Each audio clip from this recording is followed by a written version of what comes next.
Сәлем достар! Планетаның бұл жері өте суық, мұз көп. Және ғалымдар айтқандай, олардың көпшілігі еріп жатыр. Бұл Антарктиданың кең, суық континенті туралы қарапайым адам біледі. Бұл жерде Металлика дейтін американдық бір топтың концерті де қойылыпты. Бұл жай ғана таң қалдыратын орын үшін бұлыңғыр перспектива. Антарктида біздің планетамыздың түбі болуы мүмкін. Бірақ біз 1820 жылы оған тап болған кезде бұл өте күшті әсер қалдырған болу керек. Содан бері бұл жерге негізінен ғылыммен айналысатын адамдар барды. Бұл қалыпты адамға Антарктиданы жақсы түсінуді қиындатты. Сіздермен бірге бәрі бар арнасы. Бүгін біз сіздерге бұл суық мекен туралы таңқаларлық 10 факті айтатын боламыз. Егер арнамызға жаңадан қосылып жатқан көрермендер болса, тіркеліп қоңыраушаны басып қоюды ұмытпаңыздар. Ал біздің көрермендеріміз, яғни тұрақты көрермендеріміз болса, лайк басып, әдеттегінше өз ойларыңызды жазып, видеоны басқандай да әлеуметтік желілерге таратып қойыңыздар. Ендеше кеттік.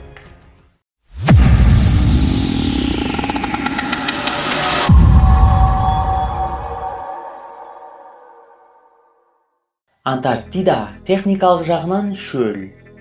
Шөлді елестеткенде, оннан 9 рет күн қыздырған алтын құм төбелер теңізі елестейді. Сахара, Мохаве, тіпті Гобби. Біз олардың ыстық және құмды екенін білеміз, және жауын-шашын аз болады.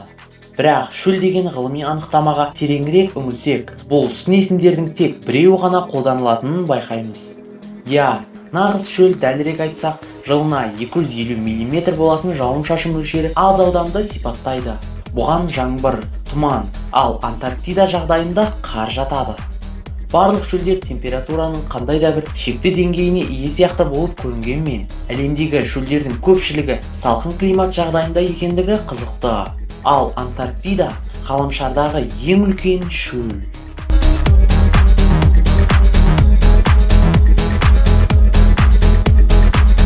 Мұнда белсенді жанартаулар бар. Шөлдер сияқты біз де жанартауларды белгілі бір географиялық ландшафтпен байланыстырамыз. Бізге National Geographic'тен көрген тұрақсыз, суық құбыжықтар тропикалық ортада жағалауға жақын орналасады. Бұған бірнеше ерекшеліктер бар. Мысалы, Вашингтон штатындағы Сент-Хеленс. Бірақ жалпы біз вулкандар шляпаларын қайда іліп қоюды ұнататынымызды білеміз деп ойлағанды ұнатамыз. Бірақ іс жүзінде біз бұл пікірді бір Эребус жанартауымен жоққа шығарғымыз келеді. Әлемдегі ең оңтүстік жанартау Антарктиданың оның үйі екендігі және оның белсенді екендігі дәлелденді. Бұл жанартаулар Антарктидада орналасқан. Оның жабысқақ орталығында 1700 градустық тұрақты лава көлі бар. Сондай-ақ, ол біраз уақыт тыныштықта болып, одан кейін атқыламай, үнемі белсенді болатын әлемдегі бірнеше жанартаудың бірі болып табылады. Таулы Эребус аномалия емес. Ғалымдар Антарктидада жердегі ең үлкен жанартау аймағын ашты. Континенттің батыс шетінде алып мұз қабаттарының астынан 91-ден астам жанартау табылды.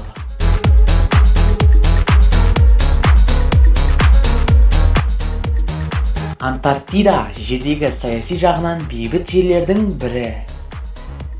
Адамдардың жақсы білетін бір нәрсесі, зерттеушілер алғаш қадам басқан бойда жаңа жерді бұзады.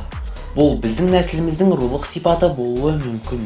Бірақ басқа елдер қатысқан кезде, әдетте, жаңа жаңалық кімге тиесілі екендігі туралы көптеген пікірталастар туындайды. Барлығына қарамастан, 12 әлемдік державалар 1959 жылы Антарктида континенті ғылыми мақсатта пайдаланылатын болды және ешқандай милитаризация болмайды деген келісімге келді.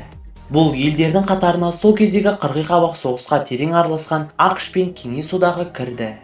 Сондықтан олардың бұл тұрғыда біріккені аз ерлік емес. Антарктида шарты сонымен қатар қару-жарақты сынау немесе ядролық қалдықтарды төгу, пайдалы қазбаларды іздеу болмайтынына кепілдік берді.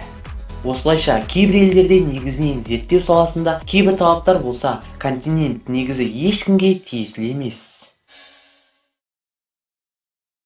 Антарктидада қан сияқты қызыл сарқырама бар. Мүмкін қазірдің өзінде Антарктидада сарқырама бар деп елестету таңқаларлық болар еді. Өйткені үнемі қатып тұрған жерде кез келген ағын су мүмкін емес деп ойлаған болар едік. Бірақ миллиондаған жылдар бұрын теңіз деңгейі көтеріліп, Антарктиданың бір бөлігін алып тұзды көлмен толтырды. Көлдің үстінде мұздықтар пайда болып, оны сулы түрінде сақтады. Мұздықпен қоршалған бұл көл қазір мұхит суына қарағанда 3 есе тұзды. Міне, сондықтан ол тоңбайды. Сонымен ғасырлар бойы ауаға ұшырамаған және құрамында оттегі жоқ субглазиялық көлден жай аққан сарқырама бар. Бұл суды ауаға тигізгенде ол дерлік тотбасады. Қысқы ақ мұзды қан қызылдақпен жауып тастайды. Әрине, сарқырама қанды сарқырама деп аталады. Өйткені мұнда өмір қараңғы және үміт жоқ.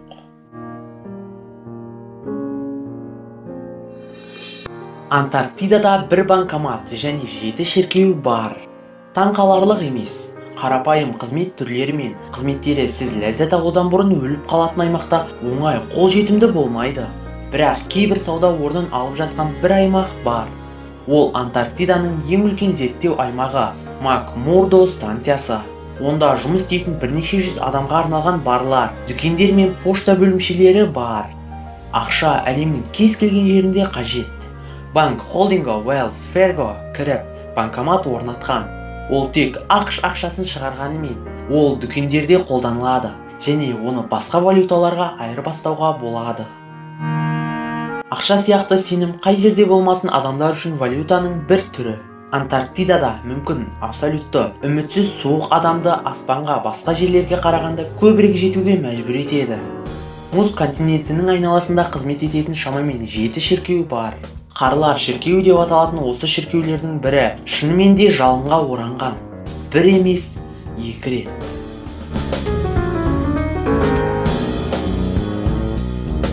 Егер сізде қосымша болса, онда сіз зерттеу жүргізе алмайсыз. Антарктидадағы барлау бұл өте батыл іс.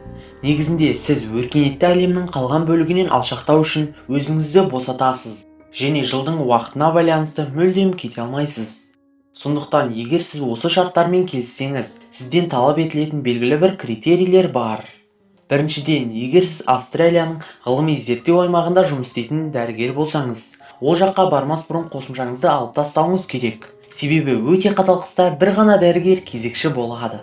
Және оларды кез келген медициналық мекемеге жеткізуі мүмкін емес.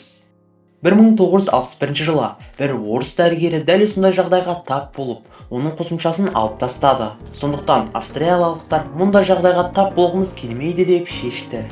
Өте сақ болатын тағы бір нәрсе, егер олар жақын арада пайда болатын мәселе болып көрінсе, оларды алып тастауды сұрайды. Антарктикалық қыс және шұғыл медициналық көмек жақын достар емес. Антарктидадағы өрттер нақты қауіп. Жабайы өрт жаңалықтардың басты тақырыбы болған кезде Австралия немесе Калифорния әдетте өртеніп кетеді. Мұз қабатын өсімдіксіз елестете алмайсыз. Солай ма? Жақсы. Антарктидада орман мен бұтадағы нағыз өрт болмаса да, бақыланбайтын өрт қауіпті, өте қиын. Жауын-шашын болмайды, жел күшеюі мүмкін. Бұл екі жағдай өртті бақылаудан шығаруға өте қолайлы. Бірінші, британдық экспедициялар бұған өздерінің ащы тәжірибелерімен сенімді болды. Қарапайым от төсегі бүкіл экипажды өлтіре жаздады. Басқа өрттердің, соның ішінде біз жаңа айтқан шіркеулердің ұзын тізімі бар. 2001 және 2009 жылдары бірнеше зерттеу станциялары бақылаусыз эпидемия құрбаны болды. Бір наразы келуші шынымен де ұмытылған континентпен бірге ұшып кету үшін от қойды. Антарктидада уақыт белдеулері жоқ. Уақыт белдеулері туралы білу өте пайдалы. Әсіресе сіз сүйікті шоуыңыздың маусымдық финалын бастағыңыз келген кезде, немесе барлық жағдайда.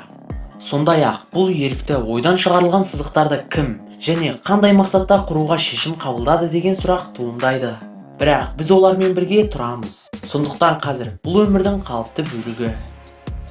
Антарктида сияқты жазғы күндер үнемі күн сәулесімен, ал қысқы күндер қараңғылықпен көмкерілген жерде уақыт белдеулері деген ұғымға сәйкес келмейді. Уақыт белдеулерін белгілеу үшін қолданылатын бойлық сызықтар оңтүстік полюске жететін бойда жинақталады. Сондықтан уақытты бөлуге ештеңе жоқ. Сонымен қатар, онда шын мәнінде ешкім өмір сүрмейтіндігі, сондықтан оның уақыттың қандай екенін білудің қажеті жоқтығы оны одан бетер соққыға жықтырады. Сондықтан сіз өзіңізді сол жерде тапсаңыз, сіз кез келген уақытта пайдаланып, сол жерден кете алатыныңызды біле отырып, тыныштық ала аласыз. Жауын-шашын мөлшері 2 миллион жылдан астам уақыттан бері түспеген аймақтар бар. Біз Антарктиданың қарсыз дерлік құрғақ жер екенін анықтадық. 90 миллион жыл бұрын Антарктидада тропикалық ормандармен қопсылған кезде керісінше болғандығы да қызықты. Енді бұл жай құрғақ, жел соққан мұз қабаты, бірақ оның қаншалықты құрғақ екенін сезбейсіз деп ойлаймыз. Антарктидада құрғақ алқаптар деп аталатын аймақ бар. Мұнда 2 миллион жылдан астам уақыт аспаннан түскен судың белгісі болған емес. Шын мәнінде ылғалдылықтан өте ауыр желдер бар, бірақ олардың күші ауырлық күшімен ұштастыра отырып, оларды жауын-шашын алуға жарамсыз етеді. Құрлық әр қыста 2 еселенеді. Антарктида өте үлкен жер массасы болып көрінеді, бірақ іс жүзінде бұл ақш пен Мексиканың көлемін біріктіреді. Әрине, бұл үлкен, бірақ оған біреу келмесе, оның мөлшері көбіне түсінілмейді. Мұздатылған тундраны кез келген уақытта мыңға жуық ғалымдар шашыратады. Сондықтан бұл адамдардың аздығы кез келген уақытта өлшемді түсінуді қиындатады. Бұл сондай-ақ қиын, өйткені Антарктиданың мөлшері үнемі өте көп өзгеріп отырады. Қыс келіп, нағыз суық пен аяз басталған кезде Антарктида мұздатылған массаға ие болады және күн сайын 40 000 шақырым мильге ұлғаяды.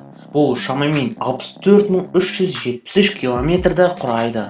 Континент әр қыстың соңында 2 еселенеді және топографиялық тұрғыда алғанда әлемдегі ең үлкен шөлге айналады. Жаз жақындаған кезде Антарктида қабылдауға тырысқан мұз жарылып, еру үшін теңізге кетеді. Бірақ осы зұлымдық қыс қайтадан бұзыла бастаған кезде континент қайтадан кеңейе бастайды. Осымен бейнеміздің соңына келдік. Сізге бүгінгі видеодағы қандай ақпараттар таңғалдырды? Ойларыңызды пікір алаңға, яғни комментарияға жазып қалдыруды ұмытпаңыздар. Келесі кездескенше, YouTube-тың қызығын бөліскенше достар.